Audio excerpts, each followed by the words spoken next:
presented by Jagdamba Films.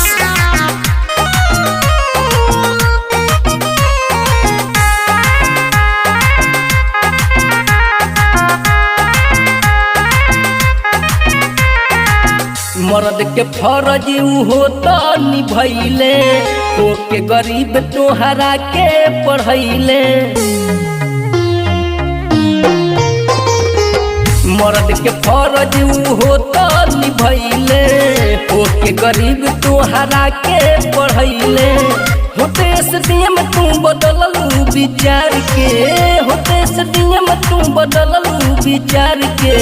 दिलवा तुरलू बोल ज्योति काहे अपना भतार के, दिलवा तुरलू बोल ज्योति काहे अपना भतार के।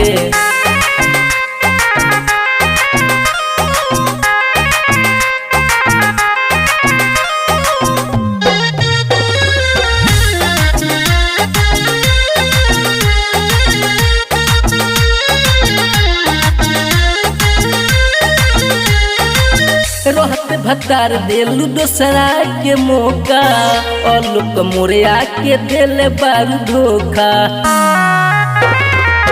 रहत भतार देलू दोसरा के मौका, और लोग मोरिया के दिल बारू धोखा। तोहरा के मारी लोग अब तोला सार के, तोहरा के मारी लोग अब तोला सार के। दिलवा तुरलू बोल ज्योति काहे अपना भतार के, दिलवा तुरलू बोल ज्योति काहे अपना भतार के। दिलवा तुरलू बोल ज्योति काहे अपना भतार के। Presented by Jagdamba Films.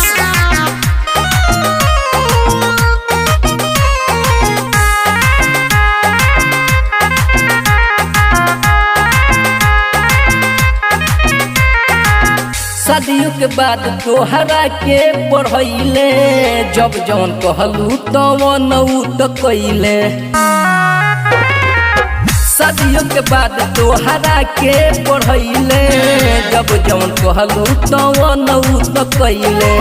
छोटू चौहान गावस मन में विचार के, छोटू चौहान गावस मन में विचार के। दिलवा तुरलू बोल ज्योति काहे अपना भतार के, दिलवा तुरलू बोल ज्योति काहे अपना भतार के।